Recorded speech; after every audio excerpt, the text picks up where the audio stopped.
Bom, pessoal, bem-vindos, bom dia. A gente vai começar aqui pontualmente, né, para não atrasar muito, nosso tempo hoje é curto. Hoje eu trago para vocês a Viviane Snyder, a Meg também, da integração. Elas vão fazer a Meg vai fazer uma abertura para falar com vocês, e na sequência a Vivi começa com o nosso tema de hoje, tá bom? Se vocês precisarem de algum auxílio técnico, se precisarem de alguma coisa, é só me acionar aqui pelo chat que eu estarei à disposição. Desejo uma ótima masterclass para vocês. E no finalzinho da aula, eu vou mandar para vocês um link de avaliação de reação. É importante que todos preencham, tá? E aí, quem quiser o conteúdo posteriormente, é só deixar o e-mail no link de avaliação que a gente encaminha para vocês, tá bom? Obrigada. Meg, Vivi, é contigo. Olá, pessoal, bom dia a todos, sejam muito bem-vindos. Hoje a gente vai falar de um assunto que está em alta no mercado, né, que é assédio moral e sexual. Como prevenir e como tratar casos de assédio. Agora, as organizações têm um papel muito importante nesse assunto. E para falar sobre ele conosco, nós trouxemos uma pessoa incrível chamada Viviane Stadler.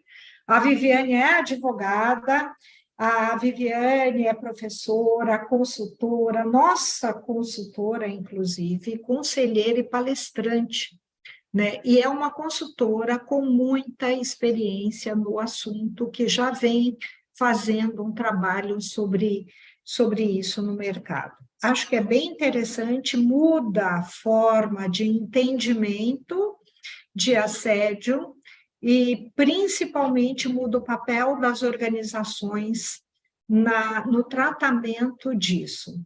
Então, Viviane, por favor, eu não dei seu currículo completo, se você pudesse apresentar, eu acho que vai ser muito interessante. Muito obrigada. Gente, nós vamos deixar 15 minutinhos no final. Se vocês tiverem alguma pergunta durante a Masterclass, por favor, coloquem aqui no chat. Senão, a gente vai deixar 15 minutinhos no final para vocês fazerem todas as perguntas, ok? Porque a gente tem muito pouco tempo e se a gente parar toda hora para responder, é capaz de não conseguir passar todo o conteúdo. Muito obrigada, gente. Um abraço para vocês. Viviane? Bom dia, bom dia, bom dia, né?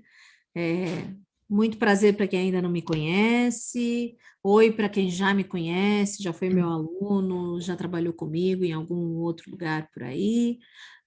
Então, sejam bem-vindos. A gente vai tratar desse assunto. Na verdade, hoje a gente vai trazer assim uma pílulazinha, né, de conhecimento para vocês começarem a entender o que veio de novo aí nessas normas que foram surgindo ano passado, tão atrapalhados ainda? Tão assustados? Tem muitas normas saindo, muita coisa mudou do ano passado para cá, é uma coisa impressionante, a gente não tem nem tempo de suspirar, ele já aparece uma nova alteração na legislação trabalhista. Então, tá até difícil de ficar atualizado, né? Eu tenho visto isso com os meus alunos. Aliás, caso vocês não saibam, comecinho desse mês, quer dizer, do mês passado, né? Já estamos em agosto, foi em julho, eles trouxeram mais uma alteração. Vivi, o seu áudio fechou. Oh, meu Deus, não fui eu. Agora abriu, agora ok. Desculpa, gente.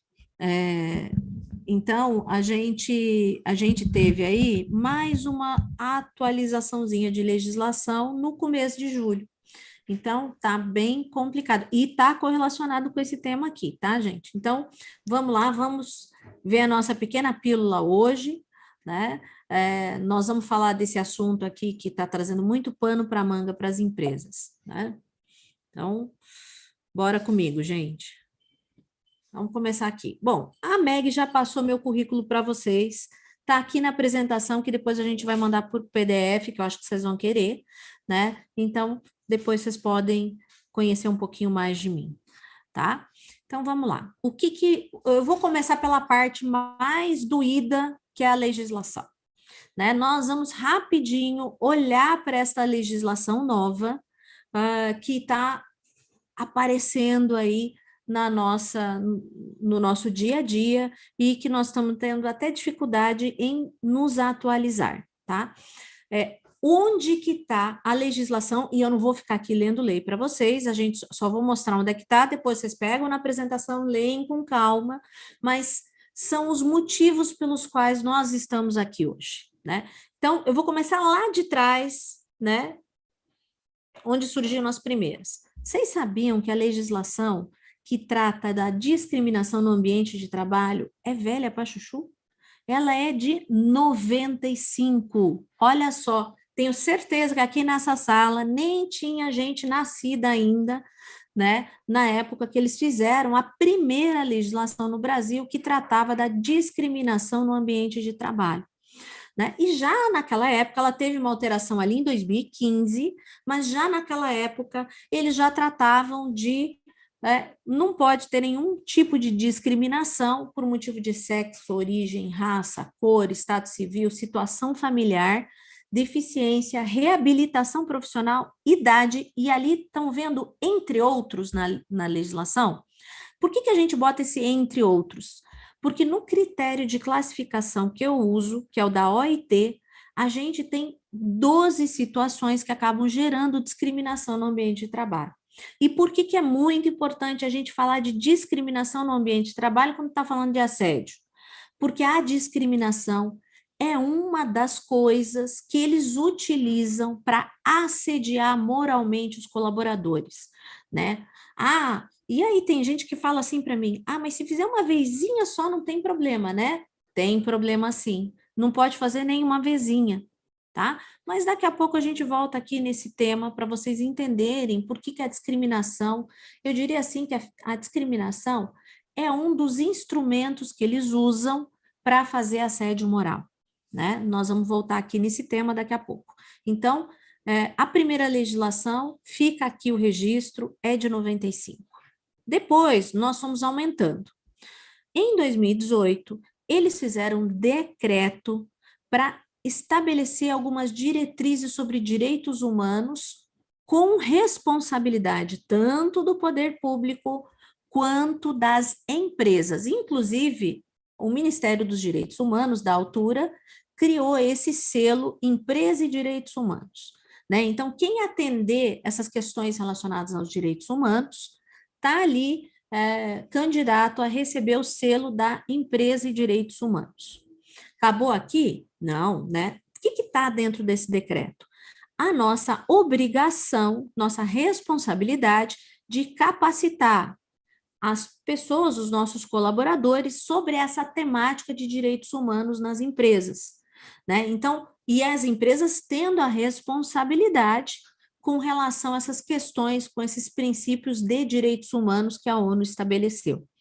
E que também estão dentro do pacote da OIT. ONU e OIT são instituições que caminham juntas, né? E nós somos signatários das duas, e, portanto, seguimos essas orientações. Bom, e o que esse decreto traz aqui de obrigação? Olha só, olha a quantidade de obrigações que a gente tem. Primeiro, respeitar a diversidade dentro da empresa, resguardar a igualdade de salário, e igualdade de salário está nessa lei nova, que acabou de aparecer agora no mês passado, tá? Adotar políticas para aumentar a diversidade, pluralidade dentro das companhias, né?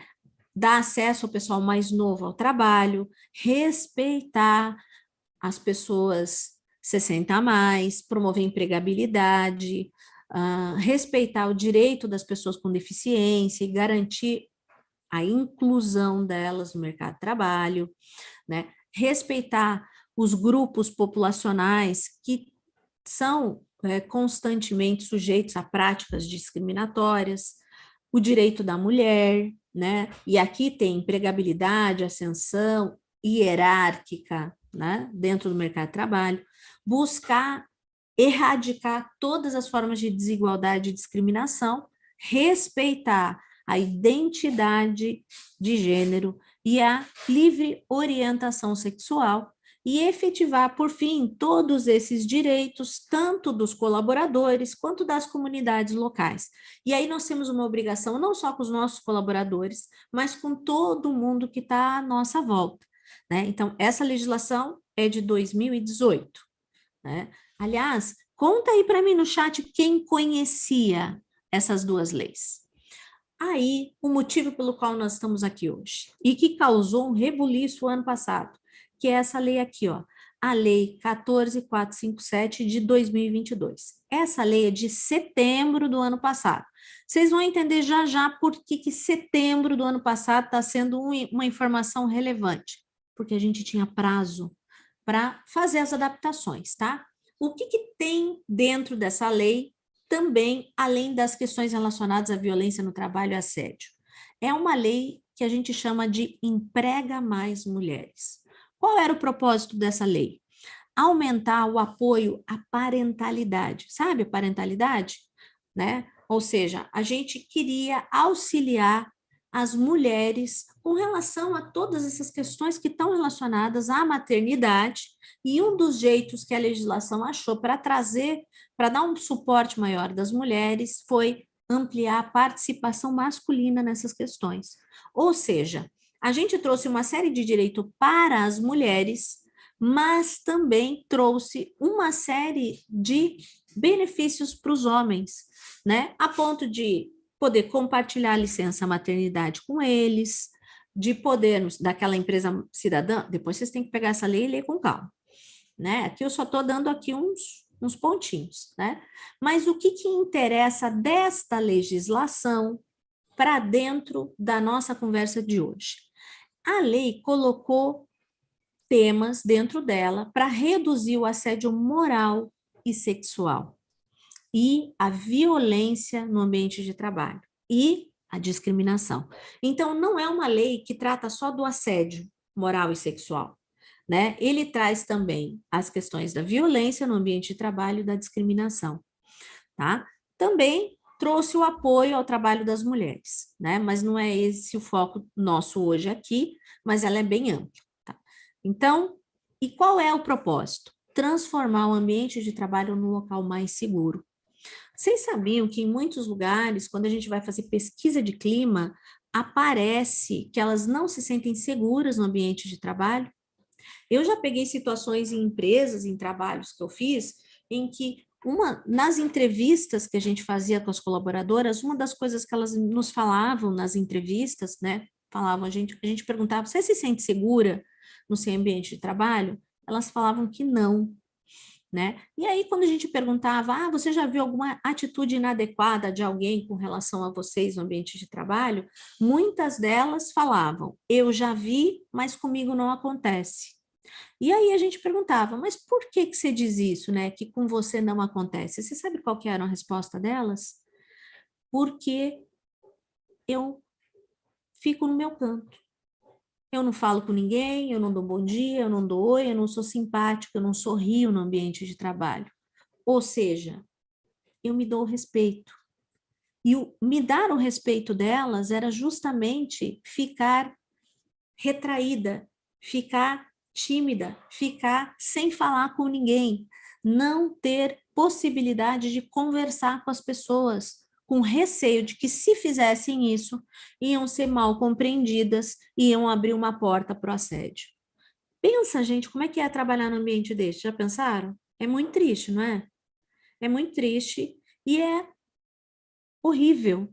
E pior, nem sempre, vocês são, não sei se só tem pessoas aqui que trabalham na área de administração de pessoas, mas a gente é sempre o último a saber, vocês sabiam, né? A gente sempre fica sabendo de tudo isso do pior jeito possível, quando já não dá para fazer muita coisa. Então, prestem atenção nas suas empresas, prestem atenção no que acontece no dia a dia, escutem as pessoas, façam pesquisa de clima, observem por que as pessoas estão deixando de trabalhar, mas isso é uma conversa para daqui a pouco, né? Então, essa legislação trouxe essa obrigatoriedade da gente inserir na CIPA os termos do assédio moral, sexual, violência e discriminação no ambiente de trabalho, tá? Essas medidas são obrigatórias.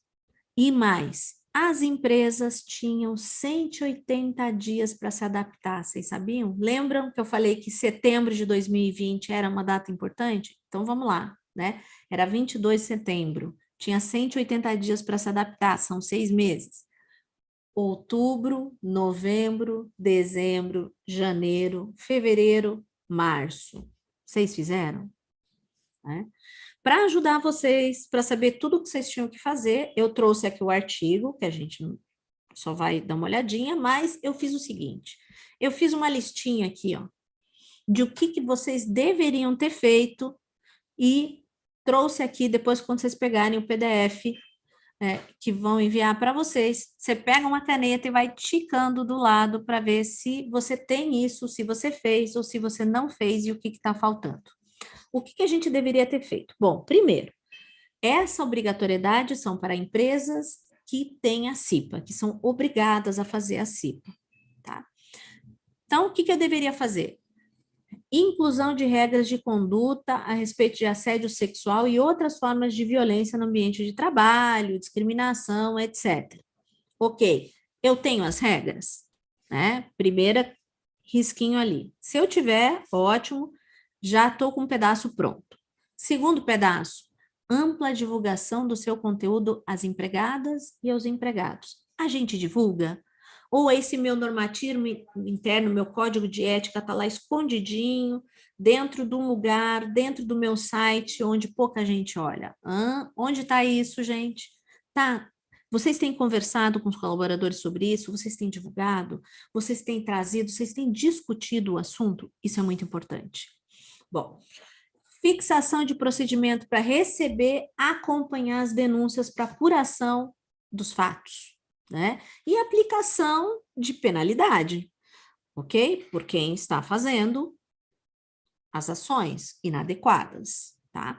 Então, outra coisa que a gente tem que tomar cuidado. A gente garante o anonimato quando é feita a denúncia? A pessoa se sente segura para denunciar? Será que a gente está fazendo isso tudo do jeito certinho? Então, se você tem esse canal de compliance bem estruturado, que dá direito ao anonimato, que não pune quem denuncia, e por aí vai, pode botar mais um check lá na lista de coisas que vocês teriam que fazer até março do ano passado.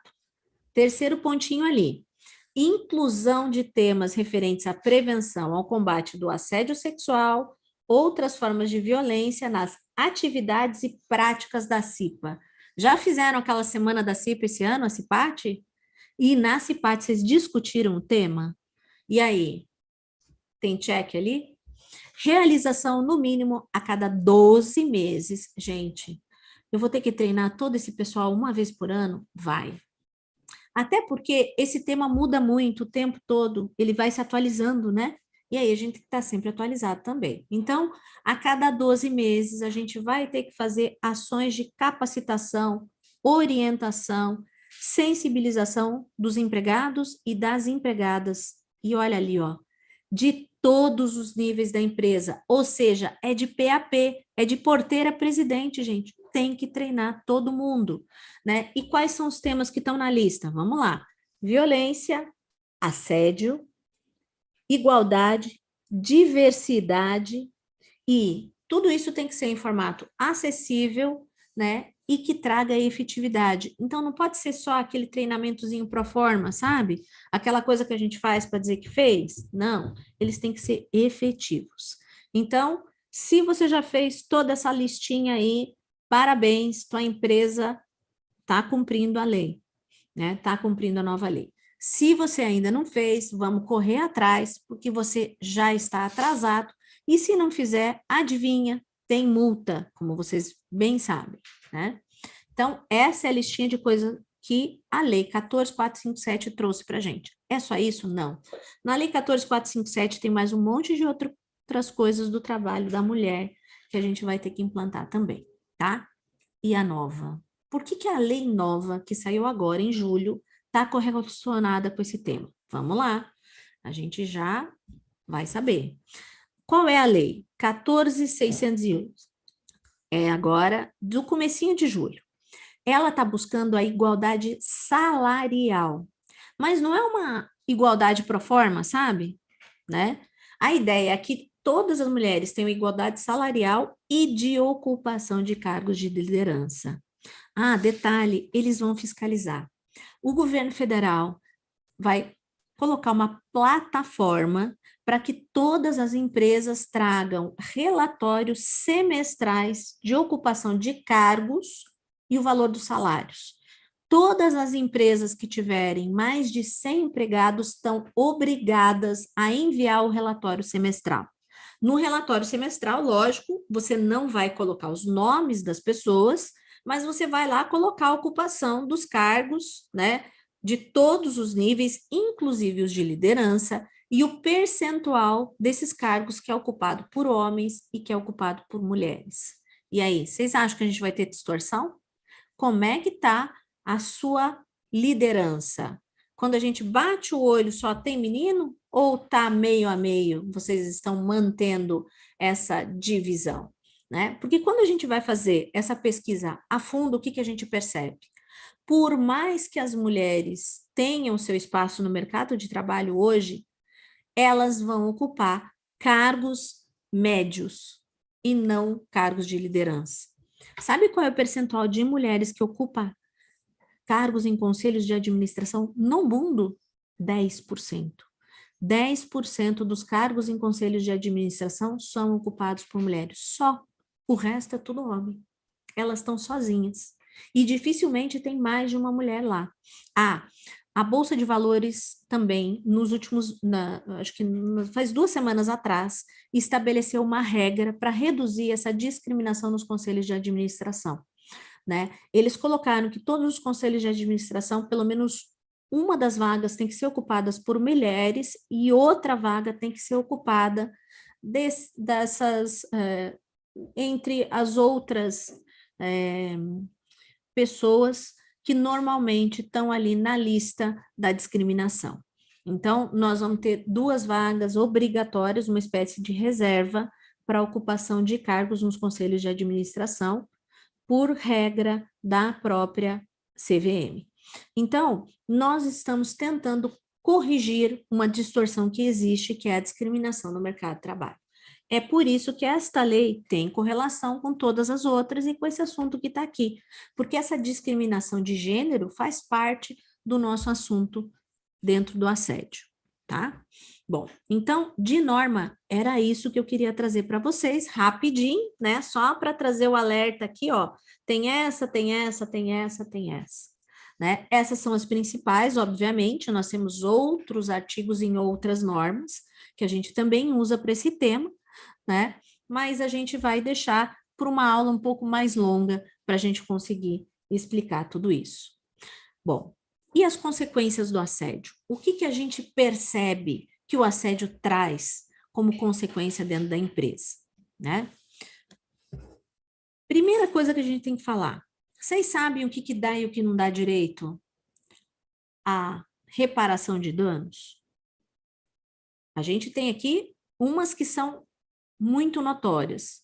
Mas como é que funciona mais ou menos, né?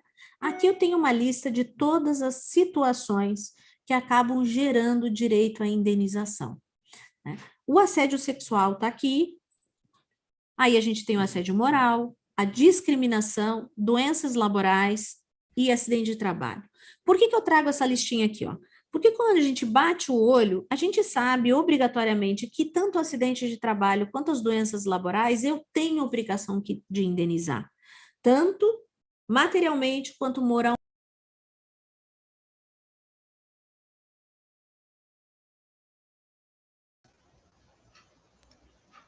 Agora Vivi, abriu. ficou mudo. Ah, perdão. Mas não fui eu não, tá, gente? Eu não estou mexendo em nada aqui, ó. Então, vamos lá. Vamos lá. O acidente de trabalho e as doenças laborais, a gente sabe que tem obrigação de indenizar, tanto materialmente quanto moralmente. Quando a gente entra ali na discriminação, as pessoas têm dúvida, vocês sabiam?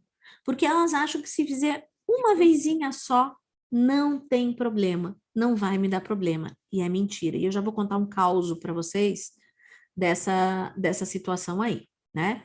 Então, eu tenho ali a discriminação, eu tenho o assédio moral, e o assédio moral, muitas vezes, ele acontece da repetição de situações de discriminação ou de outras situações que estão correlacionadas com o dia a dia do trabalho. Eu esvazio as atividades do colaborador, né? Eu peço para ele fazer coisas menos importantes, ou então eu coloco uma carga de trabalho em cima dele que ele não dá conta, né?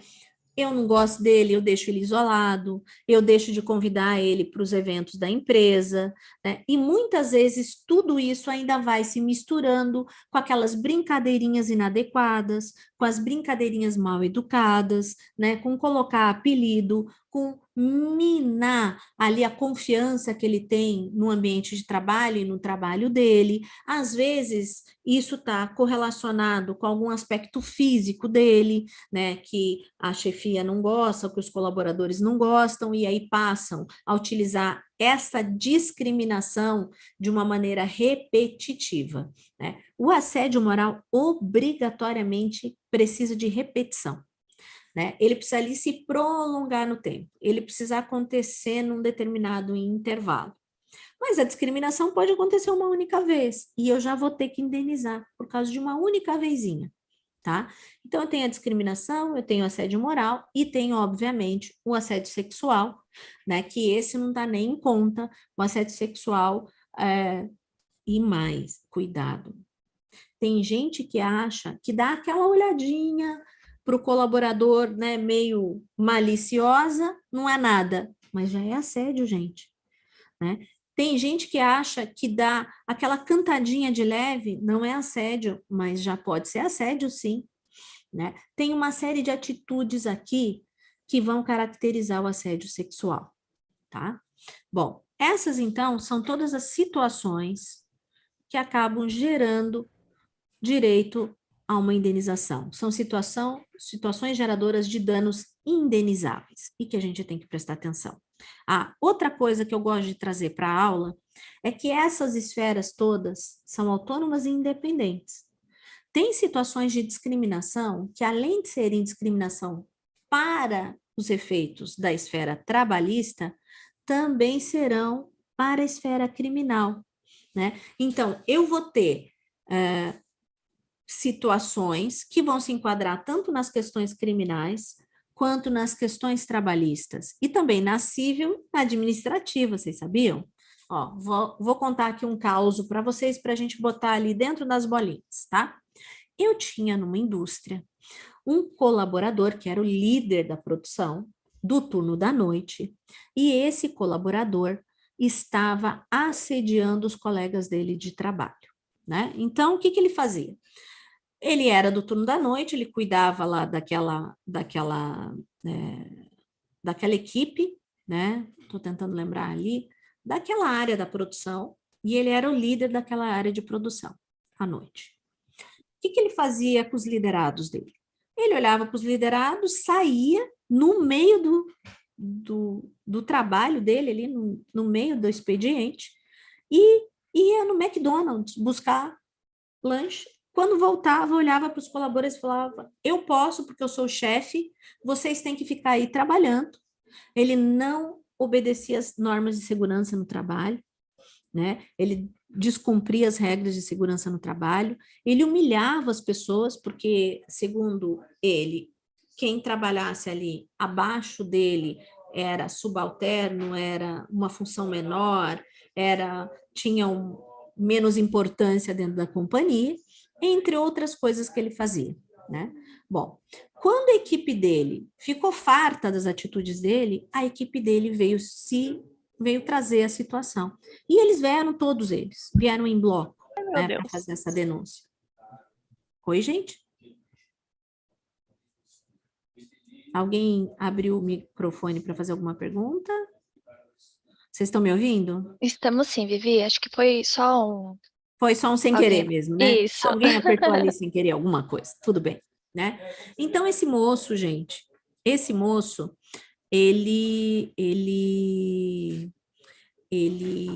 fazia essa humilhação com os colaboradores dele e uma hora a equipe dele cansou e foi até a área de recursos humanos, foi até o jurídico, e eles queriam relatar o que estava acontecendo, né? Eles queriam fazer essa denúncia. Bom, no dia, e aí aprendam também o jeito de fazer as coisas, tá, gente? Porque isso é importante para uma futura prova numa ação trabalhista. Esse menino, a gente sabia, né, ficou sabendo das histórias, e no dia que a gente foi fazer a reunião em que eles iam relatar o que estava acontecendo, a gente fez a reunião, comunicou a equipe dele e falou o seguinte: olha, nós vamos gravar os relatos de vocês, o que vocês estão trazendo, né? Vamos gravar, e nós vamos fazer uma ata do que está acontecendo, porque a gente tem que ter tudo isso registrado para poder tomar alguma atitude a título de compliance, né? Uma solução ali para frente, né? A gente sentou e eles contaram todas as coisas que o menino estava fazendo. Eles tinham uma série de fotos dele descumprindo norma de segurança de trabalho, entre outras questões, né? Então, eles deram os depoimentos, a gente colheu tudo, armazenou. Obviamente que a gente teve todo um procedimento interno ali para decidir o que ia fazer, mas não pode demorar. Do dia que se faz essa reunião, você tá com a decisão tomada para o dia seguinte, tá, gente? Não pode demorar. Bom, em reunião, fizemos o comitê rapidamente para decidir o que seria feito, e a solução que foi dada pela área de compliance para esse caso era que não tinha mais o que fazer, né, gente? Tinha que desligar por justa causa. Ok, nós desligamos esse moço por justa causa, né? Então, teve a primeira repercussão na esfera trabalhista. Não teve a primeira repercussão na esfera trabalhista? A gente teve a primeira repercussão na esfera trabalhista. Então, primeira repercussão na esfera trabalhista, a gente demitiu ele por justa causa. Nós temos as vítimas, vocês lembram que a gente tem as vítimas? As vítimas continuam trabalhando na empresa, então, por hora, não tivemos repercussões, porque elas continuam trabalhando na empresa. Mas esse menino foi desligado por justa causa.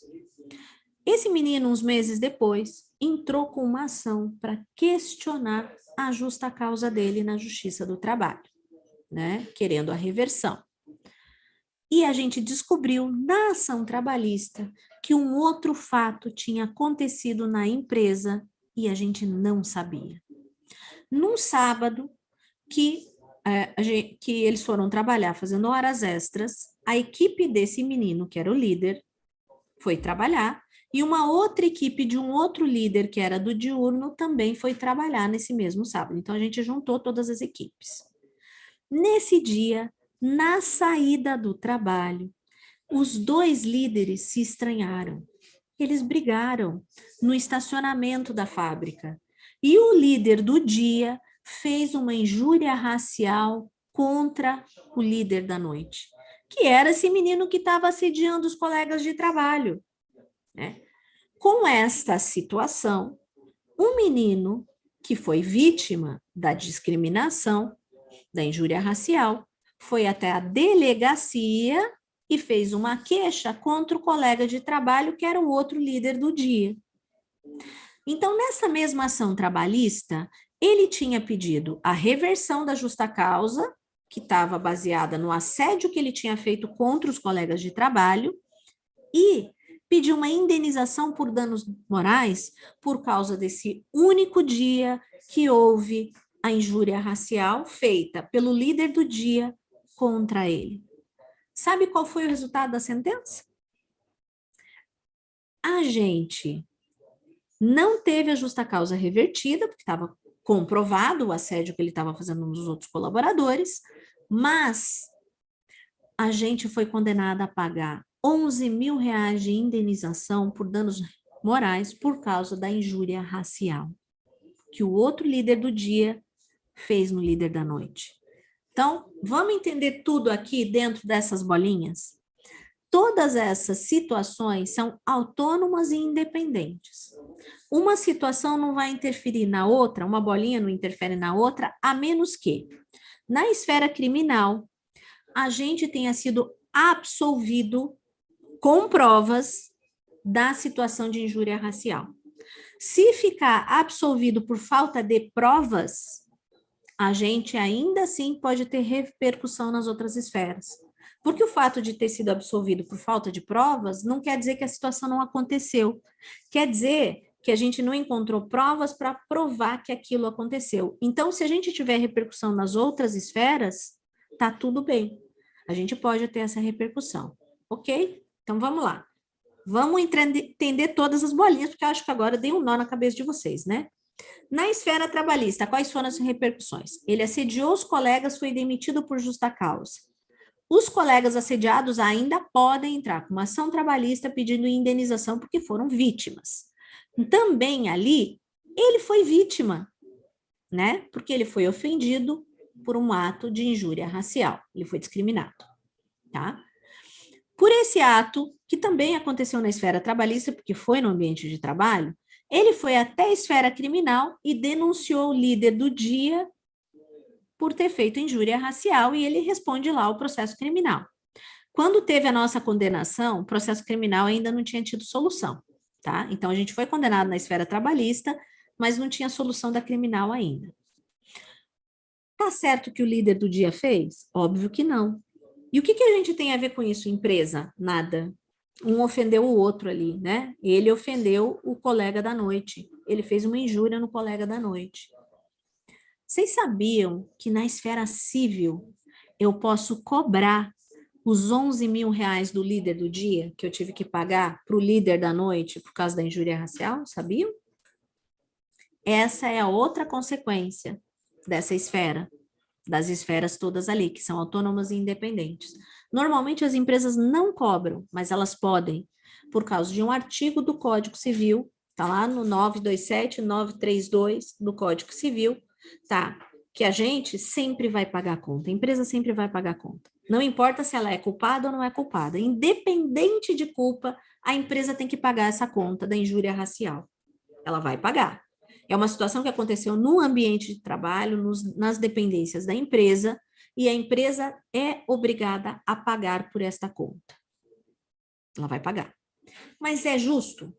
Não é justo. Evidente que não é justo, né? Quem fez a injúria racial foi o líder do dia no líder da noite. Quem tem que pagar a indenização é o líder do dia para o líder da noite. A empresa paga, mas ela pode cobrar isso de volta, porque ela pagou por algo que não era culpa dela. É a obrigação dela pagar, mas não era culpa dela. Ela pode retomar esse valor, os 11 mil reais, do líder do dia. Pode cobrar dele essa indenização. Aliás, tem umas jurisprudências nesse sentido, várias. Depois, se vocês quiserem, até posso deixar as notícias para vocês darem uma olhada, né? Mas isso existe já, tá? Professora, por que tem uma bolinha ali escrito esfera administrativa? Já ouviram falar do Ministério Público do Trabalho? Essa situação toda dos assediados pelo líder lá na área de produção, da equipe dele, é um dano moral coletivo. E essa situação pode gerar uma denúncia no Ministério Público do Trabalho. Eu vou explicar daqui a pouco para vocês como é que funciona.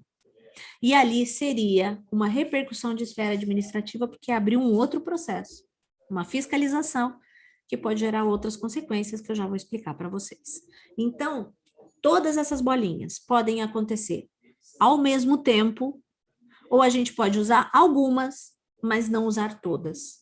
A vítima da injúria racial podia não ter ido na delegacia, e a gente só teria repercussão na esfera trabalhista. A gente ia pagar os 11 mil reais de indenização. Podia, mas não foi assim que aconteceu. Assim como ele podia só ter denunciado o colega de trabalho na esfera criminal e não ter processado a empresa e cobrado da empresa uma indenização por danos morais. São opções.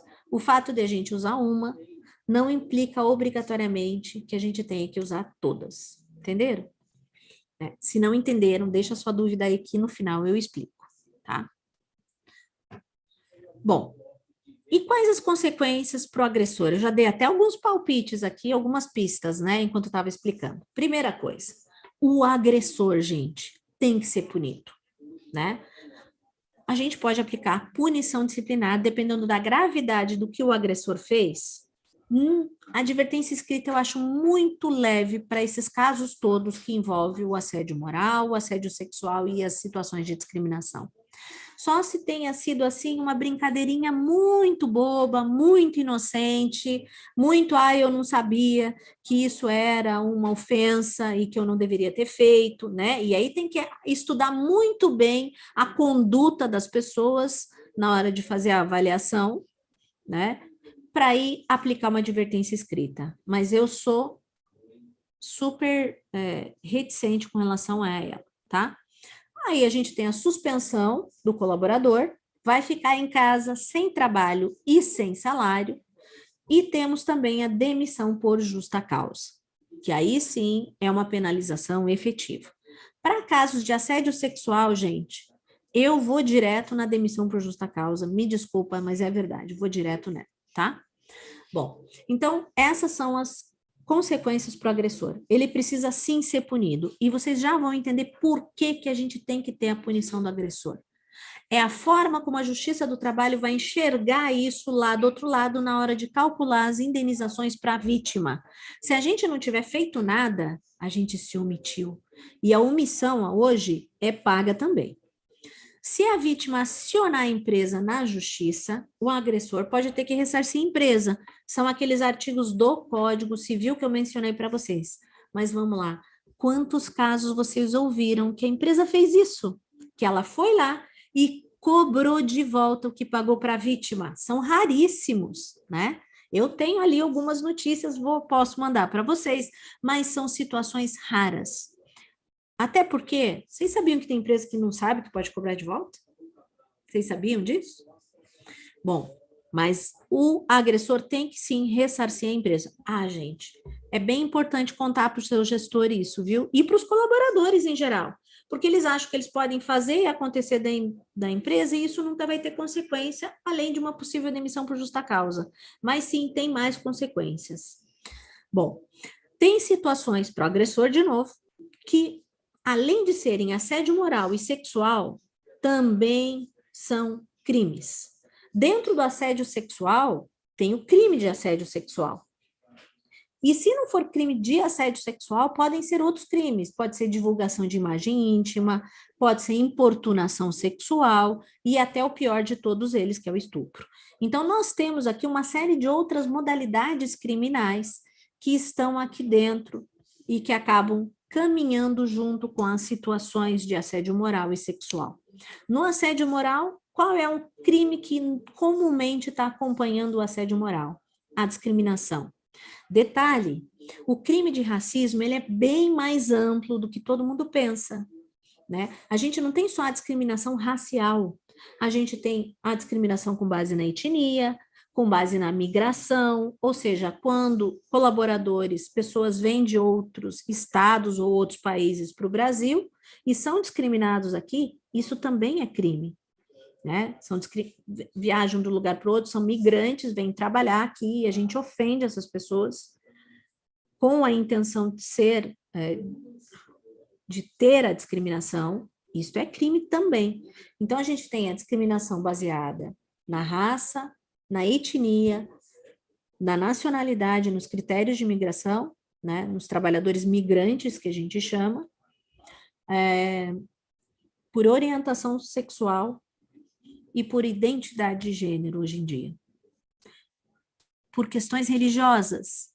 Então, nós temos aqui, 6 situações que ainda, além de gerarem um assédio moral, podem ser tipificadas e punidas como crimes, tá? Outra coisa, dificilmente os nossos colaboradores e os nossos gestores conhecem todos esses detalhezinhos, e eles precisam conhecer para identificar, precisam conhecer para nos ajudar, precisam conhecer para não fazer, tá?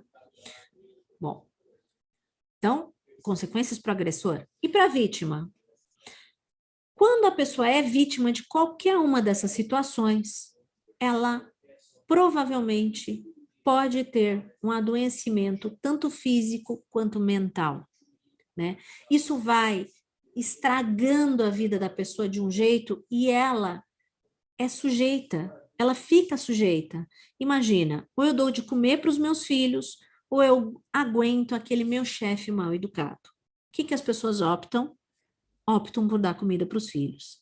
A necessidade acaba gerando a sujeição e a submissão. E quando a gente observa que a vítima é vítima justamente porque precisa muito daquela situação, daquele recurso, daquele dinheiro, e que ela acaba se sujeitando, a nossa situação como empresa, nesta hora, fica muito mais grave por não ter agido e não ter descoberto tudo isso a tempo. Então, essa sujeição vai causar, sim, adoecimento físico, adoecimento mental, tem uma série de doenças aqui que estão correlacionadas com assédio moral e com assédio sexual. A constância dessa situação vai trazer repercussão na vida pessoal da vítima? Evidente, né? Eu estou indo forçada a trabalhar, eu vou me sentindo mal, né? Eu adoeço. É evidente que eu vou ter repercussão na minha vida pessoal, né? Que isso vai respingar na minha família, nos meus filhos, nos meus amigos, no meu marido, em todo mundo, né? Isso vai acabar atrapalhando muito o meu crescimento pessoal, a minha evolução como indivíduo, a minha evolução de carreira, né? A vontade com a qual eu faço as coisas. Vai ter repercussão, sim, na vida pessoal da vítima, e isso também vai ser levado em consideração na hora de contabilizar um eventual valor de indenização. Terceiro, o acolhimento e o suporte jurídico são fundamentais para recuperar essa vítima. E aí a gente tem que tomar muito cuidado, porque tem algumas situações que acontecem dentro das empresas, infelizmente, e que são cruéis, né? Você tem uma situação de assédio, você tem um agressor, as pessoas acabam desligando as vítimas e ficando com os agressores, né? E vem uma vítima, vai outra vítima, e aquele agressor continua ali naquele ambiente de trabalho. Às vezes porque dá bons resultados, porque ele se vende muito bem, porque ele faz um networking muito bom, e ele acaba ficando ali dentro da empresa. E muitas vezes é o próprio agressor que se livra das vítimas por uma questão de queima de arquivo. Já vi situações também que o compliance não é, como eu posso dizer, não é crível, não é confiável, em que vítimas denunciam e quem acaba sendo desligada é a vítima, porque daí a vítima está causando problema. A vítima que deveria se sujeitar àquela situação que não é sujeitável, está causando um problema fazendo a denúncia e ela acaba sendo desligada, né? Então, todos esses nuances vão gerar uma repercussão enorme na vida da pessoa e são de uma crueldade ímpar. Qual seria a atitude adequada da empresa? O que a empresa deveria fazer para a vítima? Na hora que ela descobre, primeiro, transfere a sua vítima para um ambiente seguro dentro da empresa. Ele não pode ficar naquela equipe. Ele tem que sair daquela equipe e ir para um lugar onde ele fique protegido, né? Tem que ficar protegido. Essa é a lógica, a gente proteger a vítima, né? Vai transferir ela para uma área da empresa onde não vai ter contato com o agressor, onde as pessoas vão acolher e vai ser um ambiente receptivo para aquela pessoa. Cuidado, não vai transferir a vítima lá para não sei aonde, em outra cidade, nanana, porque daí você está punindo a vítima de novo. Uma melhor atitude seria: pega o agressor e transfere o agressor, se você não for desligar o agressor. Mas a gente tem que colocar essa vítima no local seguro. Segundo, tem que ofertar suporte jurídico, porque, vocês lembram, tem situações em que aquele ato, além de ser punível na esfera trabalhista, também é tipificado como crime. E se ele for crime, nós da empresa temos que ofertar para esta vítima a possibilidade dela ter um suporte jurídico para denunciar o agressor se ela quiser. Também não pode forçar a denúncia do agressor. A gente sugere, dá o apoio, dá o suporte jurídico, fornece um advogado, né, disponibiliza o advogado se ela quiser. Se ela não quiser, tá tudo bem. Nossa parte a gente fez. Tratamento. É evidente que a pessoa vai reunir traumas. Tem que dar um suporte psicológico, tem que dar um auxílio psicológico, tem que avaliar a pessoa, tem que acompanhar ela do ponto de vista médico, tem que colocar a equipe de medicina do trabalho ali, apoiando, suportando a pessoa e avaliando qual foi o tamanho da consequência daquilo ali, né? E ajudar ela na recuperação. Se a gente fizer isso, a gente está cumprindo o nosso papel. Se a gente não fizer isso, a gente está sendo cruel e não está atendendo ao que está na legislação, né? Então, a vítima tem que ser acolhida, tá? E cuidado com as perguntas que vocês fazem para as vítimas, né? Tem jeito de falar isso tudo. Para a empresa, bom, evidente que vai fazer um estrago enorme na empresa. E às vezes a gente descobre tarde demais, tá? Primeiro, o clima. Acaba com o clima. Tem um clima deteriorado. O pessoal começa a faltar. Aliás, isso aqui são indicativos que tem alguma coisa errada naquele setor, naquela área, com aquela equipe. Isso aqui são as pistas. Clima deteriorado. Absenteísmo. O pessoal faz qualquer coisa para não ir trabalhar. Ah, e aí você abre o Facebook na segunda-feira desse pessoal lá e começa a ver o muro das lamentações, sabe? Todo mundo reclamando, chorando, dizendo que vai ser ruim, que isso, que aquilo, que aquele outro, que é, né, que é segunda-feira, que odeia segunda-feira, aparece o Garfield lá nas redes sociais, todo mundo reclamando da segunda-feira, né? Pessoal, falta porque deu uma topada no dedinho mindinho do pé e ficou ali vermelhinho, eu vou para o médico, quero faltar, né? Eu não quero ir trabalhar, eu faço qualquer coisa para não ir trabalhar, porque o meu ambiente de trabalho não é um lugar que eu gosto de ir, né? Não é um lugar onde estou sendo acolhido e estou me sentindo bem. Adoecimento, chuva de atestados, né? Começa a aparecer um monte de atestado, o pessoal começa a adoecer mesmo, porque entre eu me sujeitar àquela situação e eu ir embora e ficar sem emprego, sem trabalho, sem sustento, sem meios de pagar as minhas contas, eu prefiro me sujeitar, eu fico aqui. E com o tempo isso vai causar o meu adoecimento. Rotatividade. Ninguém fica naquele pedaço da empresa, né? As equipes vão o tempo todo mudando. O pessoal cai lá, fica alguns meses, ótimos colaboradores, pede transferência, pede para mudar de setor, pede demissão, vai embora, e quando você viu, não fica ninguém lá. Né? Ou o tempo que normalmente na empresa inteira não, a rotatividade aqui é X%. Quando eu vou olhar naquele pedacinho ali da empresa, a rotatividade é muito maior. Por que será, né? Essas são as pistas. Óbvio, vamos alcançar os objetivos de curto e longo prazo? Evidente que não. A rotatividade prejudica os objetivos, a gente não consegue ter um norte, não consegue ter uma continuidade no que está fazendo dentro da empresa. Né? Então, nós vamos ter, sim, um prejuízo enorme aos nossos objetivos. E os talentos, gente? O pessoal da administração de pessoas faz tanto esforço para reter os talentos e está tão difícil hoje reter talento.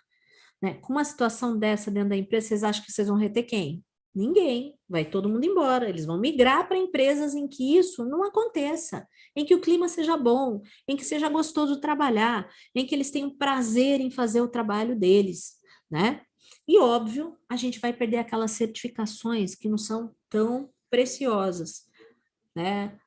Great Place to Work, entre outras certificações, que hoje existem muitas. Lembra? Eu até falei de uma no começo aqui, a empresa dos direitos humanos, lembraram daquela certificação? Tem um monte de certificações hoje, que aí a gente acaba perdendo, tá? E, lógico, aumento contencioso, ações severas de fiscalização, porque é muito fácil denunciar, e vocês vão ver daqui a pouco, né? Multas e condenações, tanto nas ações individuais das vítimas, quanto nas ações coletivas, que são as ações que o MPT pode entrar contra a gente. Então, vai ter um monte de consequência, se a gente não cuidar dessa coisinha aqui chamada assédio, né? Como é que funciona essa fiscalização que eu acabei de mencionar para vocês, né? Bom, a gente tem a atuação do MPT. Como é que o MPT atua? Vamos lá. Primeira coisa que eu espero que vocês soubessem, mas eu tenho um palpite que muitas pessoas não sabem que existe. Lá em 2015, olha como faz tempo, gente, 8 anos, o MPT, o Ministério Público do Trabalho, recebeu drones para combater o trabalho escravo. Com os drones, eles perceberam que eles podiam usar isso para fazer outras espécies de fiscalização. E começaram a usar o drone para fiscalizar todo o trabalho a céu aberto, sabe? Minas, assim, quando o pessoal está na rua fazendo obra de rua, né? Para ver se está usando EPI, etc. e tal. Então, eles conseguem usar os drones para fazer fiscalização das nossas empresas. Aí vocês olham para mim e falam assim: ah, professora, mas eu estou aqui, ó, trancada numa salinha, né? Estou trancada dentro da fábrica aqui, né? Eu tenho 4 paredes, aqui o drone não entra. E vocês acham que eles não iam fazer nada para vocês? Oh, jura? Para vocês que estão trancados na salinha, eles fizeram um aplicativo, é o MPT Pardal. Com este aplicativo, qualquer pessoa, entenderam qualquer pessoa? Olha aqui, ó. Dentro do aplicativo, qualquer pessoa pode fazer uma denúncia. Tá ali, ó. Pode tirar uma foto do descumprimento da lei trabalhista, pode fazer uma gravação de vídeo, pode fazer uma gravação de áudio. Pela geolocalização aqui, ó, ele já te dá opções de denunciados. Você faz um breve relato aqui de qual é o descumprimento da lei trabalhista. Pode pedir sigilo da denúncia e sigilo dos seus dados pessoais, que você vai ter que colocar dados pessoais, não tem como fazer denúncia sem dizer, pelo menos para o MPT, que é você que está fazendo, que você existe, né? E aí é só clicar no aviãozinho aqui, ó, e dar o enviar, né? A sua denúncia foi parar no MPT e por aqui, ó, você acompanha os procedimentos que você deu entrada e que você iniciou. Vamos ver o que acontece lá dentro do MPT? O que o MPT vai fazer com a gente?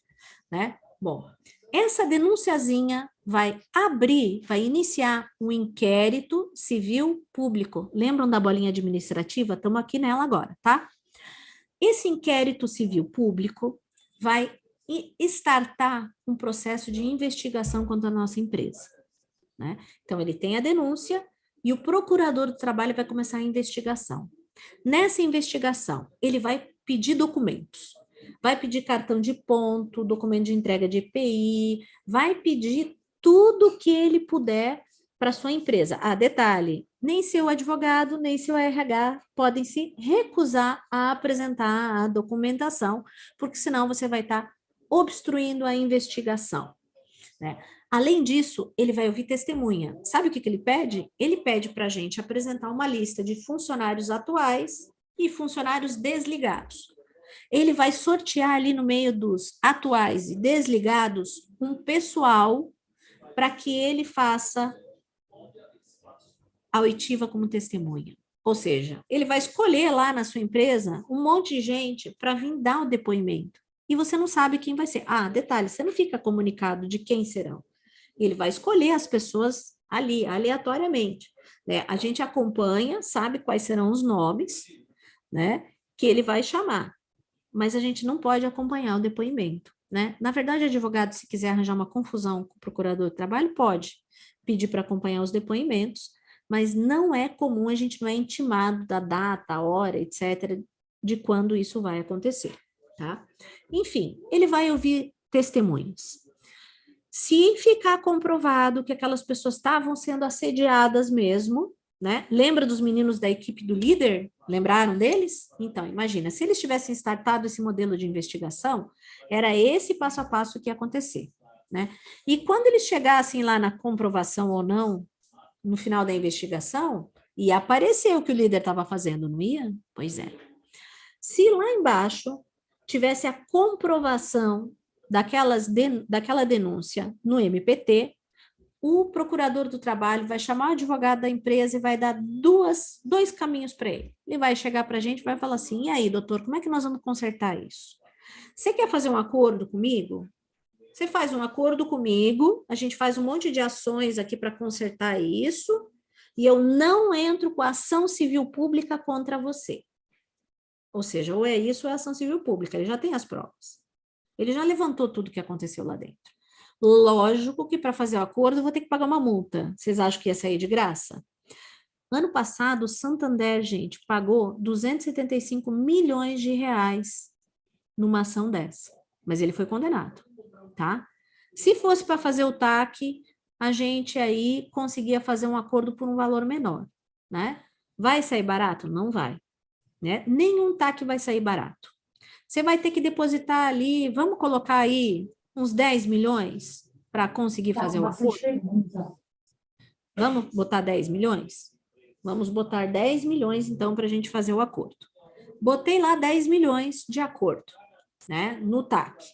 E aí eu vou fazer um monte de outros ajustes na minha conduta. Vou ter que fazer treinamento, vou ter que fazer coaching, vou ter que, não sei o que eu vou fazer com as vítimas, vou ter que dar suporte emocional e psicológico para as vítimas. Tem uma série de ações aqui que eles podem pedir, tá? O meu sonho de consumo quando pego uma investigação dessa é que nada se comprove na investigação e o processo vá para o arquivo. É meu sonho de consumo de advogado. Às vezes consigo, nem sempre consigo. Se nada for comprovado, ou se tiver um casinho só de assédio moral, sabe?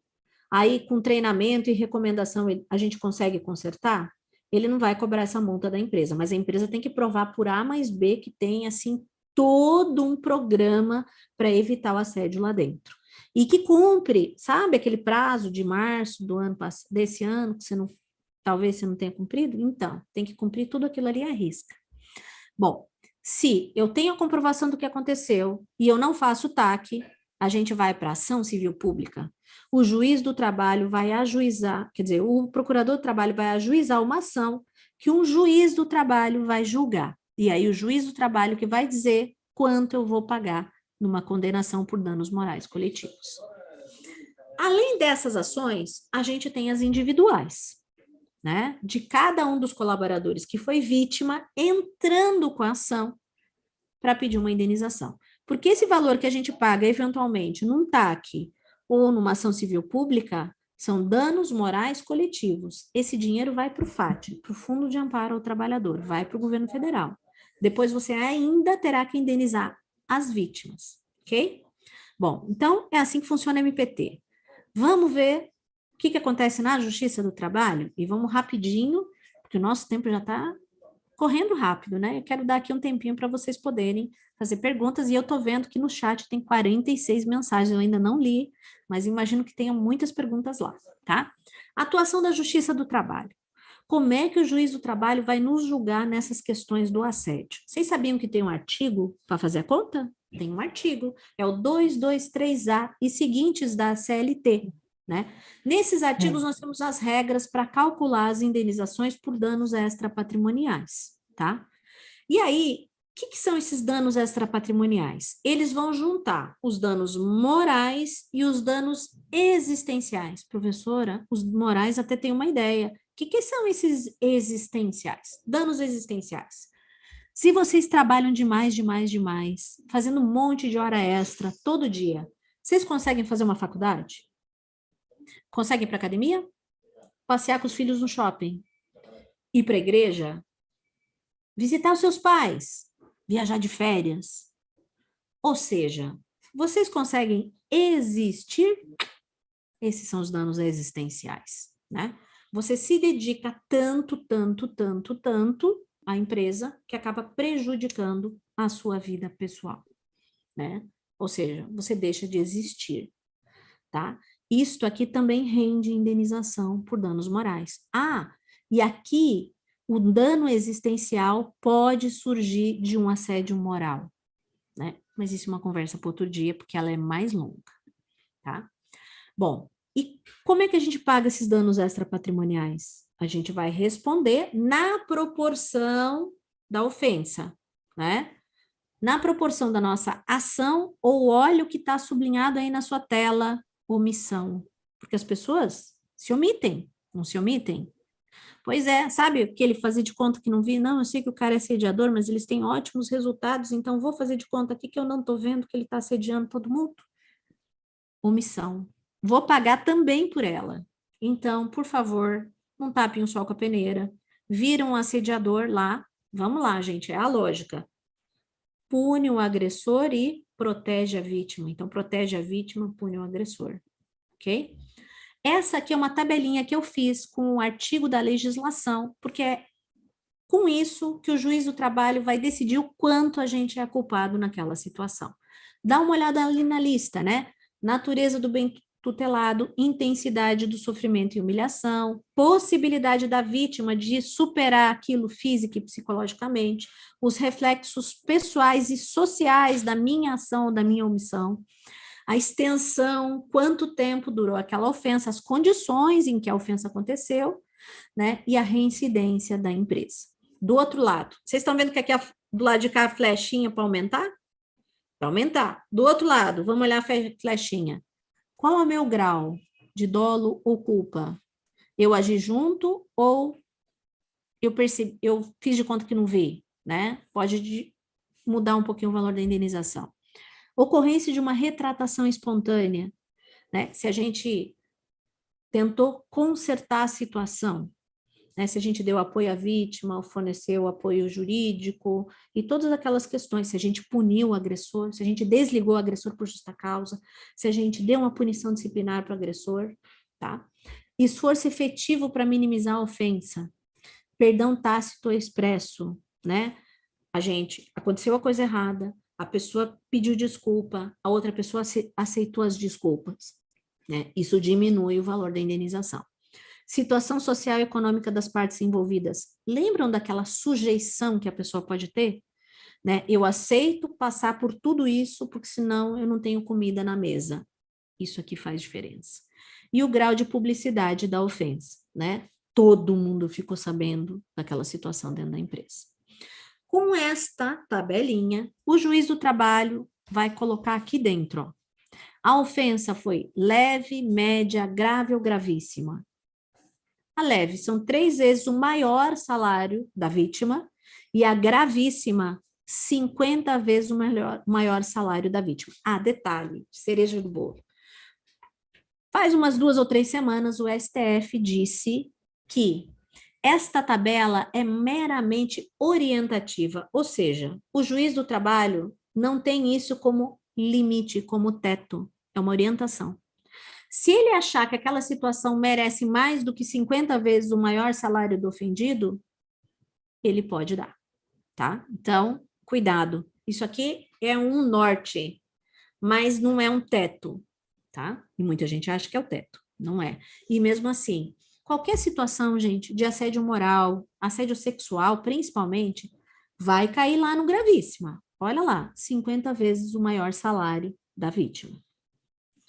Bom, como a gente previne e evita o problema? E aqui eu vou usar cada uma das nossas áreas, e eu espero que a gente tenha aí, ó.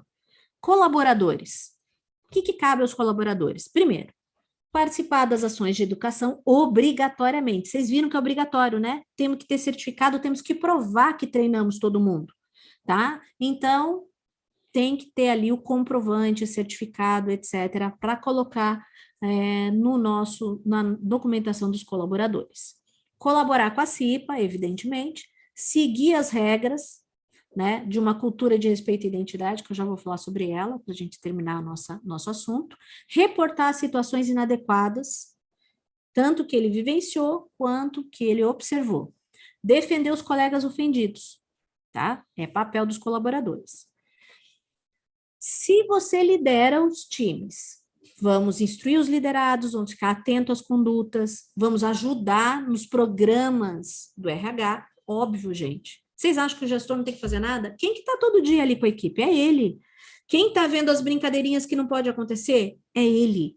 Ele tem que pegar essa informação, levar para o BP, e o BP trabalhar com essa informação junto com o jurídico e ver o que vocês vão fazer. Então, tem todo aqui uma lista de situações em que vocês trabalham todo mundo junto, é conjunto, né? E tem que garantir que esses valores sejam cumpridos, tá?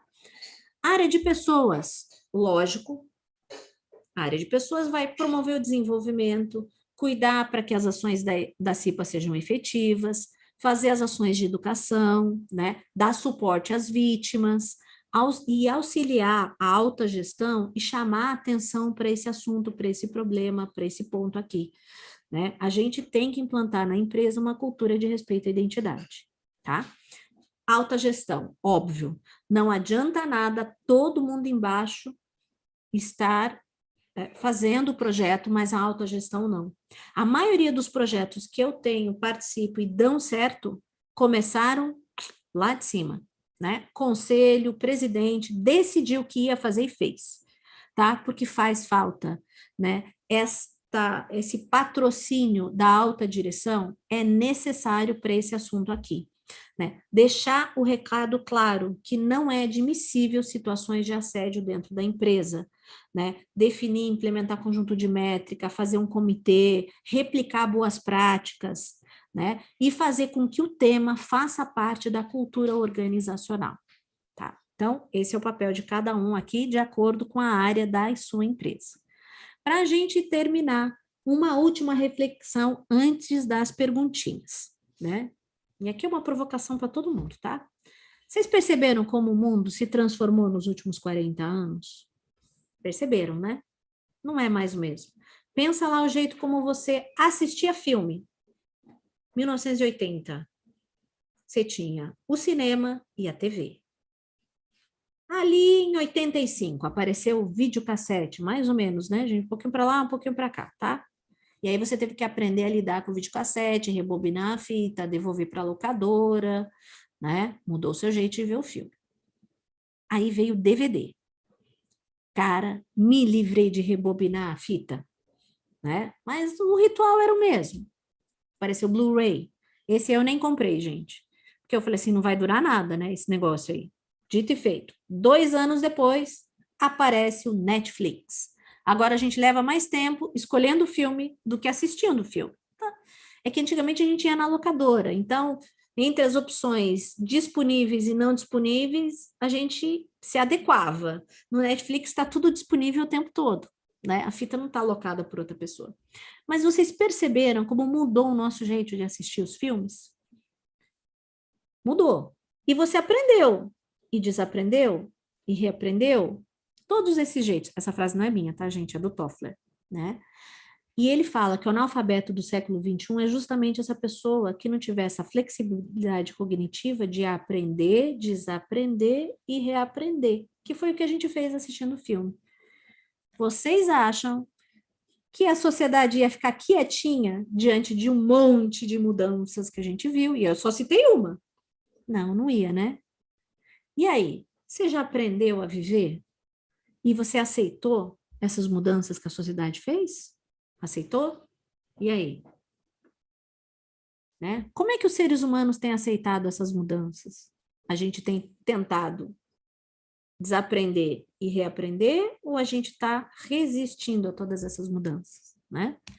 E aí, pensa lá, se ao invés da gente combater essas mudanças, julgar essas mudanças, criticar as mudanças, a gente tentasse olhar para dentro da gente e buscar uma jornada de transformação. A gente se transformar, porque a gente precisa se transformar para esse tema, não precisa? Né? A discriminação está toda aqui dentro. A gente precisa se transformar.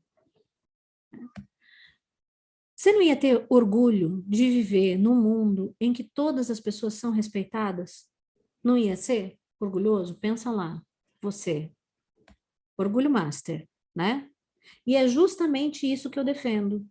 O que eu quero é que a gente consiga buscar uma cultura de respeito à identidade. Todo mundo se respeitando pelo que a pessoa é. Não é lá que a gente quer chegar? Quando a gente conseguir esse momento de transformação interior, a gente não vai chegar a essa cultura de respeito à identidade? E vou dizer por que eu uso esse termo. Esse termo é meu, né? Por que eu uso cultura de respeito à identidade? Porque nós estamos nessa jornada de transformação há muito tempo. E eu quero o respeito de todos os seres humanos. Esse é meu objetivo como ser humano. É lá que eu quero chegar. Eu quero uma sociedade em que todo mundo seja respeitado na sua individualidade, sem nenhum preconceito, sem nenhuma exclusão, sem nenhum julgamento. Quando eu chegar nesse futuro com esta humanidade, eu vou ter uma cultura de respeito à humanidade implantada, à identidade implantada. É o meu objetivo. É o que eu quero olhando para o futuro. Eu não gosto de ficar olhando para o passado. Eu quero caminhar para frente. Como é que a gente faz para chegar lá? Agora eu vou voltar na primeira pergunta. E fazer mais uma reflexão. Vocês vão trabalhar com esse tema do assédio, da discriminação. Você já resolveu os seus preconceitos? Porque como é que você vai identificar, auxiliar e trabalhar no preconceito dos outros se você ainda não resolveu os seus? E aí, você tem certeza que você está capacitado para isso? E aí, se ao invés da gente combater, julgar, criticar, a gente buscar uma jornada de transformação interior? Hã? Tudo isso, gente, que eu propus aqui para vocês hoje e que trouxe só uma palhinha, faz parte do meu compromisso com essa implantação de cultura de respeito e identidade. Eu espero que a gente não demore muito para chegar lá. Mas vocês estão vendo como toda a legislação está caminhando para isso? Então, me ajuda, vai. Vamos implantar uma cultura de respeito e identidade? Né? Vamos lá, gente. Agora vamos às perguntas? Vivi, eu queria te Oi. pedir licença para divulgar aqui um descontão que a gente está dando para a turma que está aqui hoje assistindo antes das perguntas. Você me permite? Lógico, Meg. Enquanto você vai divulgando isso e vai contando essa boa notícia, eu vou lendo as nossas perguntinhas no chat. Tá bom. Deixa eu Vivi, parar meu compartilhamento isso, aqui. porque eu vou compartilhar aqui agora. Prontinho.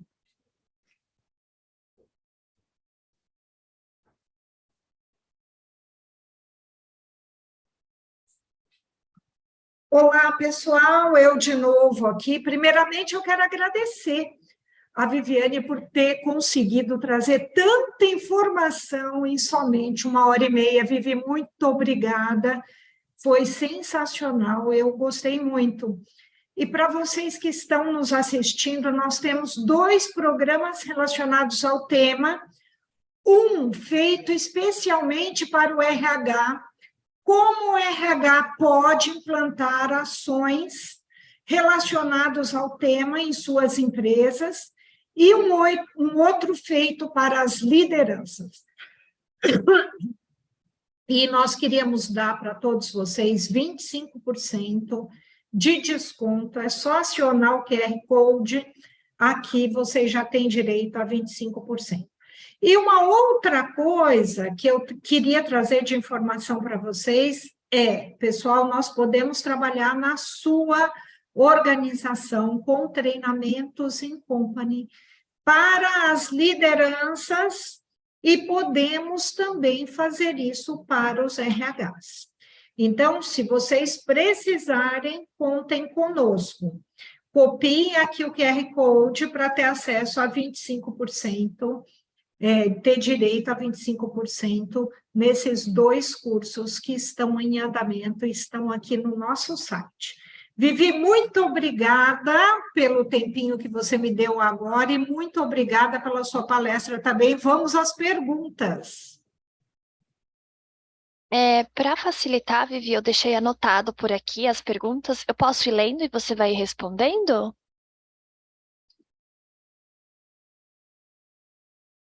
Você está sem áudio, Vivi.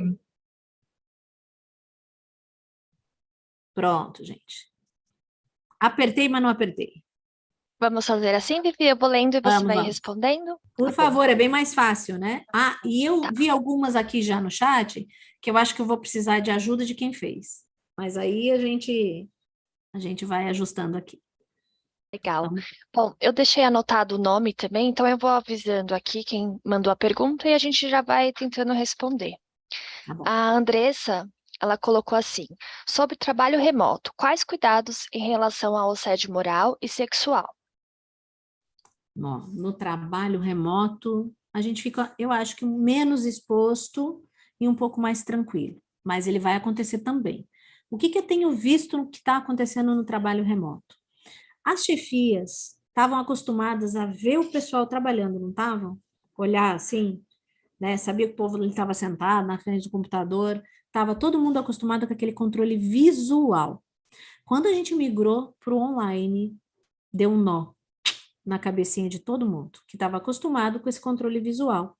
E eles começaram a forçar a mão nas cobranças, né? E a ponto de alguns, como eu posso dizer, forçarem ali e chegarem até numa situação, em várias situações que era um assédio, né? Outra coisa, os horários não eram respeitados, né? Aquela necessidade de cobrança, né? Cobra, cobra, cobra, cobra, manda mensagem, mensagem, mensagem, manda mensagem fora do horário, manda mensagem, o colaborador trabalha até às 18, manda mensagem às 10 horas da noite, queria fazer reunião fora dos prazos e horários, e no trabalho remoto, que eu vi também foi sabe aquele dano existencial da pessoa não conseguir mais existir, dela não ter horário para terminar de trabalhar, para parar, etc.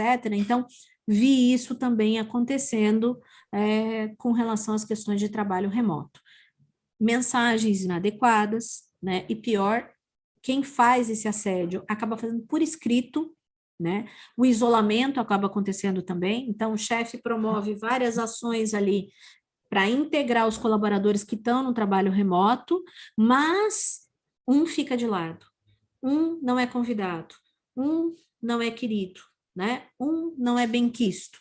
E é um formato da comunicação também sendo um pouco mais agressiva, né? Uma certa interferência ali na vida pessoal, porque aí você tem que entender, a pessoa está de trabalho remoto, ela trabalha dentro da casa dela, né? Você está entrando na casa dela muitas vezes. Será que a gente tem respeitado o fato de estar dentro da casa da pessoa, né? Onde termina o nosso limite, e o uso dessas ferramentas telemáticas também para fazer o assédio moral, né? Quando sai ali da casinha. Gente, teve o cúmulo de empresa que eu fiquei sabendo que o gestor exigia que o colaborador trabalhasse com a câmera ligada para provar que ele estava trabalhando. O que é isso para vocês? Né? Então, esse é o risco no trabalho remoto, né? E podem ter outros, tá? E o assédio sexual também é um pouco mais difícil de pegar no trabalho remoto, mas ele pode acontecer, né? As mensagens, as comunicações, você tem que ficar atento por ali. Porque aí você abre uma porta. A maioria das comunicações que é feita no trabalho remoto é feita por isso aqui, né? Dentro do celular. Você acaba abrindo uma porta para um pedacinho da vida privada da pessoa. E hoje em dia, eu acho que é difícil, não conheço ninguém, nenhuma empresa, em que os colaboradores entre eles usem o WhatsApp, né? E o WhatsApp acaba dando uma liberdade muito grande para as pessoas de comunicação, né? De horário, de comunicação. Vamos à próxima, né? Se eu ficar aqui, não dá tempo de responder todas. A próxima é: qual é o canal mais adequado para se receber as denúncias? Posso utilizar, por exemplo, o Google Forms? Para receber as denúncias na sua empresa? É isso? Eu acho que é o controle dela, como É que o ela vai controle dela lá, gerenciar né? dentro da empresa, Olha, isso. qualquer canal de comunicação é válido. É isso que eu coloco. A única coisa que vocês têm que garantir, o anonimato, né? E que a pessoa não sofra retaliação. Essas são as nossas maiores preocupações. Outra coisa, muitas vezes a gente tem que destacar a pessoa do problema. É difícil fazer um julgamento justo quando a gente olha para o colaborador e acha que aquele colaborador é um colaborador perfeito, né? Então, e a gente tem muitos assim que fazem um bom networking, mas que por trás são excelentes assediadores. Então, na frente eles são a pessoa mais legal do mundo, etc, etc. Quando você vira de costas, eles estão assediando os colaboradores, né? Ou uma colaboradora, um assédio sexual, alguma coisa assim, de uma maneira bem delicada e bem mal educado, né? Quando a gente tem que separar a pessoa do problema, eu tenho uma estratégia que eu uso quando eu construo os canais de compliance e esses canais de denúncia, é que quem for julgar a situação, a gente oculta o nome das pessoas. A pessoa só lida com o problema, não vai lidar com as pessoas.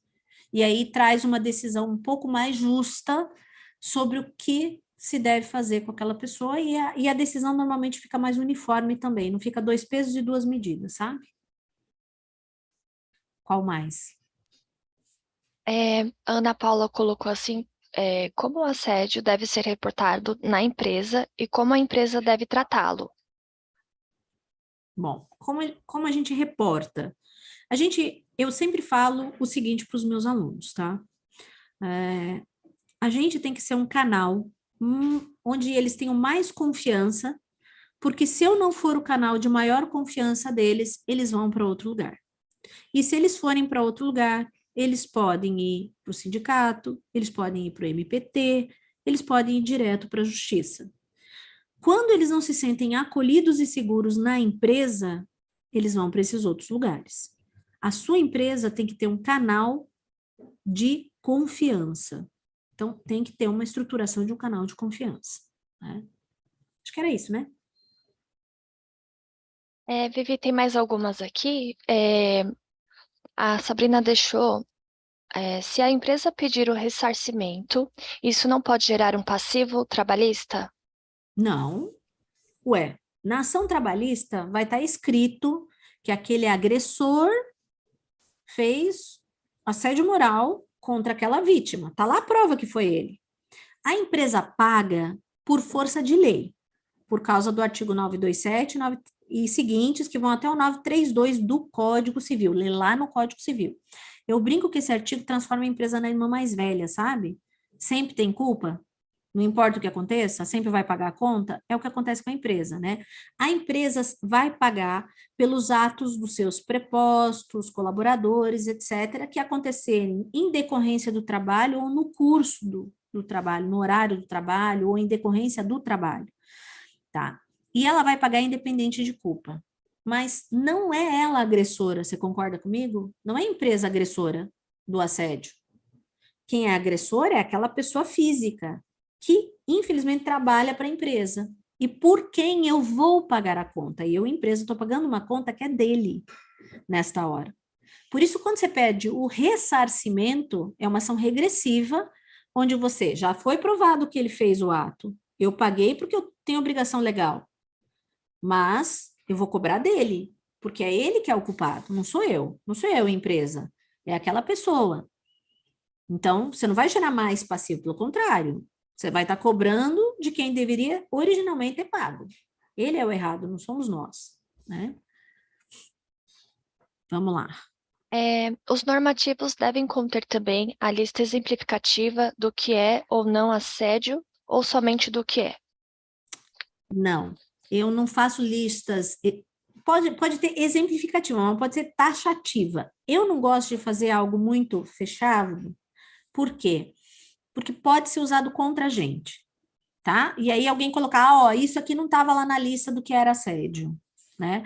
Isso é uma ação que a gente... Porque, assim, não subestime a criatividade humana para a maldade, tá? Então, novos formatos vão surgir, novos jeitos vão surgir, e se a gente fizer uma lista, o gestor pode se amparar na lista. Ah, não, isso daí não estava na lista, ó. Então, a gente constrói essa norma aberta, né? E a gente trabalha exemplos nos treinamentos, nos trabalhos que a gente faz dentro da CIPA, né? Que é um dos jeitos da CIPA atuar é assim, né? Ela mesmo ensinar, instruir os colaboradores, é o papel dela, tá? Então, nesse sentido que eu faço os normativos das empresas. Como as empresas devem se prevenir de denúncias falsas? Ah, olha, posso contar uma coisa para vocês? De assédio sexual, todos os casos que eu atendi, eu tive uma única denúncia falsa. Única. E aí, o que vocês acham? Todas as outras se comprovaram. A gente vai colocar nossa régua por essas pessoas que eu peguei uma única vez na vida ou por todos os outros casos que acontecem? Porque a gente pode banalizar. A gente vai achar que sempre é uma denúncia falsa e não é verdade, né? No assédio sexual, essa é a minha métrica, tá? No moral, um pouquinho diferente. No moral, o que a gente observa? A tolerância do pessoal tá baixa. Então, meu chefe não me deu bom dia de manhã cedo, tá me assediando. Não, não necessariamente. Imagina, você passa ali correndo, você às vezes nem viu a pessoa, tá distraído, né? Ele não te deu bom dia porque ele não quis, porque ele está sendo mal educado. Não te deu bom dia, às vezes, porque não te viu, porque está correndo, porque está atrasado, porque tem que ir lá fazer alguma coisa, porque saiu correndo para atender uma emergência. Nem sempre isto é real. E aí, se for esse tipo de denúncia falsa que ela está se referindo, aí o que que a gente tem que fazer? De novo, a gente tem que ensinar as pessoas que nem tudo é assédio. Aliás, eu tenho uma decisão recente disso, por sinal, né? Que o juiz do trabalho disse justamente isso. O que ela passou foi um mero aborrecimento, não foi assédio, né? Não dá para botar isso tudo, o tempo todo, nessa conta. Tem gente que se ofende pelo seguinte, e isso não é assédio também, tá? Imagine que eu tenho que fazer uma planilha, uma apresentação para mostrar para o meu chefe. Eu fiz a apresentação, meu chefe chegou para mim e falou assim: olha, tem uma informação ali que está errada, você pode refazer? Isso não é assédio, né? Refazer um trabalho. Agora, se o seu chefe chega para você e diz: ó, não gostei da cor aqui da planilha, em vez de roxo, pode botar magenta, né? Aí, desculpa, né? Aí vai você lá e troca. E aí você está tendo uma atitude inadequada com o seu colaborador. É preciosismo seu. Agora, se a planilha está errada e eu tenho que corrigir, refazer um trabalho não é assédio, né? E tudo isso também está muito ligado com a entonação, com o tom, com a forma como se Hoje era comunica, para estar naquela reunião gerencial lá, mas eu mandei. o jeito que fala, sabe? Tudo isso interfere, né? Então tem que muito observar a intenção da pessoa. Mas não é muito fácil de identificar, sabia? Vamos lá. Tem Não é muito mais difícil algumas de aqui. identificar, desculpa, é o contrário. Acabando. E se a vítima não quiser ser transferida do setor, por entender, independente do local para onde vá, que a sua transferência seria uma punição? Então, é esse cuidado que a gente tem que ter. Às vezes, o que a gente tem que transferir é o agressor, né? Agora, tem certeza que você quer mesmo ficar com o agressor? Na minha estatística, eles consertam assim por mais uns 6 meses, depois eles começam a fazer tudo de novo.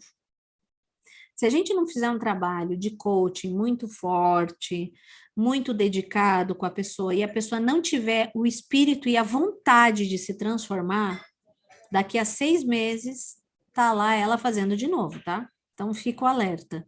Será mesmo que eu quero manter essa liderança? Né? Quais ações da CIPA pode contribuir com a empresa para lidar com os casos de assédio? Olha, eu falo que uma CIPA bem estruturada é os nossos olhos no dia a dia, sabe? Eles têm que ficar atentos ali, ó. É um bracinho do RH, da área de administração de pessoas, lá no meio da confusão. Mas eles têm que estar treinados. Se eles não tiverem treinados, eles não vão conseguir identificar situações que não podem acontecer e apontar isso como algo inadequado. Eles têm que estar preparados para isso. Né? Não só eles, os gestores também, gente. Não adianta. Eu às vezes sinto a seguinte falta dentro das empresas, né? A gente está o tempo todo preocupado em ensinar um monte de coisa para todo mundo. Mas será que a gente está ensinando o básico? Né? Legislação trabalhista, o que, que pode, o que, que não pode fazer com o colaborador, o que está certo, o que, que não está certo. Será que a gente sabe isso? A gente tem essa ideia? E muitas vezes os gestores não fazem, não é porque eles são omissos, ou porque estão fazendo de propósito, às vezes é por falta de conhecimento mesmo, né? Então, eles não conseguem identificar aquilo como algo que não deveria estar acontecendo, sabe? Então, eu sinto essa falta. Eles falam assim, nossa, sério, mas eu não podia deixar fazer isso? Não, não podia, né? E falta essa informação, né? Falta algumas informações aí nesta minha área. Eu falando como advogada das empresas que eu atuo, né? Sinto que falta essa informação. Vamos lá. Na ação movida contra as empresas da Serra por trabalho escravo, por que o valor da sentença não foi de forma integral para as vítimas? Porque uma parte foi para instituições beneficentes. Você está falando lá da Serra Gaúcha? Eu acho que ela foi naquele momento do exemplo que você usou, né, dos drones. É isso? Era a Pauline que perguntou. Pauline, você está aqui com a Pauline ajuda a gente? gente. a gente teve um escândalo bem grande de trabalho escravo na Serra Gaúcha. Se foi este causo que ela está trazendo, né, que ela trouxe para a gente, o que que acontece? Essa indenização que é startada por uma fiscalização junto do MPT, esta fiscalização é uma fiscalização da sociedade. Então, imagine, somos todos nós aqui, né, que através do Ministério Público do Trabalho fiscalizamos essa situação, essa empresa, e vimos que ela fez algo errado, algo ilegal, né, trabalho escravo, por exemplo, né, pegamos um escândalo de trabalho escravo. Isso é uma ofensa contra toda a sociedade. A empresa paga este valor de compensação para recompor os danos. Então, muitas vezes, eu já vi empresa que teve que construir um hospital na região, né? Eles tinham estragado a saúde das pessoas. E aí eles fizeram um hospital ortopédico para fazer o tratamento dos colaboradores que eles mesmos provocaram ali as doenças de trabalho, né? Então, você está tentando ali recuperar uma situação que foi causada por aquela atitude da empresa, tá? Nem sempre isto é uma doação para as entidades, nem sempre é assim. O procurador do trabalho tem uma liberdade enorme para destinar os recursos da multa. Não vai para... Mas isso não exclui o fato da empresa ter que pagar uma indenização para as vítimas, tá? Ela vai pagar esta indenização para o Estado e mais outra para a vítima, se a vítima entrar com a ação dela na justiça. Então, e aí, como eu falei, já tive empresas que tiveram que construir um hospital. Como que o procurador do trabalho pode destinar essa condenação e esses recursos? Vai direto para o FAT, Fundo de Amparo ao Trabalhador. Tem uma série de ações ali para os trabalhadores. 2, ele pode mandar fazer coisas na cidade. Como eu disse, essa empresa foi condenada a fazer um hospital. Condenada não. Acordou no TAC que construiria o hospital, a aparelharia, tudo, deixaria o troço funcionando. Já vi situações em que eles pediram que a empresa doasse veículos para aumentar a fiscalização. Então, essa foi uma outra ação também que já vi acontecer. São várias as opções, né? Só que assim, essas em que eles mandam a empresa fazer alguma coisa, eles dão mais trabalho depois para fiscalizar se a empresa cumpriu o TAC. Mandar o dinheiro para o FAT é mais fácil, entendeu? O dinheiro vai para o FAT e pronto. Então, mas é uma opção deles, vai optar por uma coisa ou por outra. Né? Gente, tem muito mais informação aqui no meio, tá? Eu estou tentando resumir. Vivi, obrigada. A Pauline respondeu que ela é gaúcha, né? Por isso que ela estava com essa É o da dúvida. É isso Serra mesmo. mesmo, é o da Isso. Serra mesmo. Bom, Se ela quiser, pode falar. a gente pode depois, olha, todas essas situações têm uma nuance muito maior, tá, gente? Eu estou tentando condensar e tentar explicar do jeito mais objetivo e mais rápido aqui para a gente, né? Mas, lógico, tem muito mais informação aqui no meio. Estou tentando ser simplista, até porque eu acho que vocês não são do direito, na maioria do pessoal que está aqui, né? E eu procuro explicar isso de uma maneira bem simples, que é para quem não é do direito mesmo entender, né? Natália, Meg falando, Oi, tem Meg. ainda muitas perguntas, porque a Não, gente já agora avançou 8 minutos. a gente só tem uma última pergunta e a Ah, que gente já vai bom, para o encerramento, tá bom? que bacana. Eu vou ler aqui a última. Olá, quando uma denúncia chega via canal de denúncias, de quem é a responsabilidade de apurar o caso de assédio moral? Sexual e discriminação? Área de compliance ou RH? Ai, gente, olha, cada casa é uma casa. São vocês que vão criar isto. Agora, cuidado. Eu peguei recentemente uma estrutura de compliance que tudo isso estava ligado no conselho e o conselho se reunia a cada 2 meses. Não dá para esperar 2 meses para atender uma denúncia de um assédio. Né? Então, cuidado como é que vocês montam as estruturas de compliance. Não pode ser... Olha, é uma lógica, né? o compliance serve a operação, e não a operação serve o compliance. E eu estou vendo essa lógica se inverter nas empresas. Vocês têm cuidado para não burocratizar demais, engessar a operação, engessar as decisões, né? Não dá para engessar as decisões. Vocês têm que criar uma estrutura inteligente de compliance, e também a cultura da empresa vai interferir em tudo isso que eu falei. Compliance, cada um faz o seu. Também não pode ser copy-paste, tá? Você pega aqui da empresa do lado, que tem de um jeito, copio, colo e faço igual na minha. Não vai funcionar. Você tem que considerar a sua cultura, a sua estrutura. Muitas vezes tem empresas que têm matrizes fora do Brasil. Quando a gente tem uma matriz fora do Brasil, tem que considerar a cultura do país da onde ela vem. Nossa, tem tanta coisa para considerar para fazer um compliance, gente. Não é uma receitinha de bolo. E, infelizmente, é assim que eu vejo fazerem às vezes, né? Pega daqui, copia para ali, vou fazer igual. Não dá, não vai funcionar, não. E aí você não vai tomar a decisão no tempo que precisa, porque as coisas têm que ser rápidas, porque a punição disciplinar tem que ser imediata, senão ela é anulada pela Justiça do Trabalho. Então, você tem que ser muito rápido, não pode burocratizar demais, né? Tem que fazer isso de um jeito, principalmente nessas questões de assédio moral. Não vai dar para esperar os 2 meses do conselho se reunir, tem que tomar uma atitude antes, muitas vezes, né?